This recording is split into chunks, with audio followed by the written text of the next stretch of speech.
Okay, guys, so here's day 6 practice day. As you can see, I do have them worked out, so I'm just going to talk it through with you.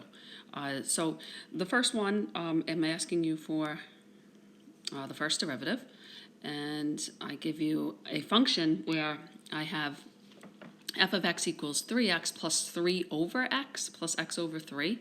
So both of those, what we really want to do, we don't want to have to use the quotient rule for these. So you can see I changed them over in line 2.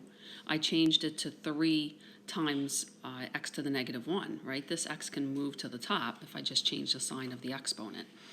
And then what I did with x over 3 is x over 3, right, is really the same as 1/3 x. So this is like basic math that I'm talking about right here, like algebra 2 stuff. So we just change it first. Now we do the power rule. So there's really an exponent of 1, so 1 times 3 is 3. Decrease the power of 1, so that x to the first becomes an x to the 0. Negative 1 gets multiplied by 3. That gives me negative 3. And then decrease the power by 1. That's where I get the negative 2 from. And again, this is power 1. 1 times 1/3 gives me 1/3, and decrease the power by 1. And then I took that answer and I put it in simplified form. So 3 and 1/3, I added those guys up and got 10/3. Number 2, so when we have radicals, you want to put that into fractional form. So remember, square root is 1/2 power. So that's what I did to the first one here. And then the second one, so we can come off to the side and look if you want. That's really 1/3 times x to the 1/2. But let's move this whole thing to the top just by changing the sign. So that becomes x to the negative 1/2. And then just use the power rule again. And this time, instead of asking for f prime of x, I said dy dx. So change in y with respect to x, which is the same thing, just the derivative. And I did the same thing, power rule, multiply by the front, decrease the exponent by 1.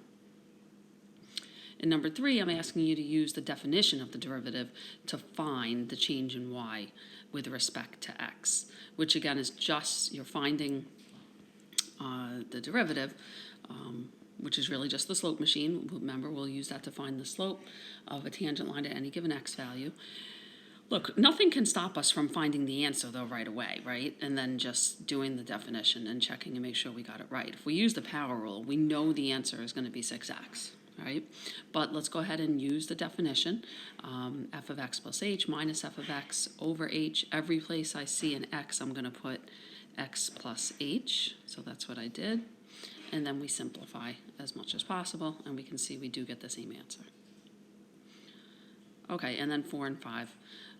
So number 4, if f of x is 4x squared, find f prime of 2. So they're asking me just to find the slope of the tangent line at x equals 2. That's really what that means. So I did the power rule. I got 8x, and then I substituted in my x value to get my slope of 16. And last one, find the equation of the tangent line to g of x at x equals 1. So now we want to write the equation. So if we're going to write the equation, we know that we need a point and we know we need the slope. In order to find the point, I plug in my x value into the original and I get negative 1.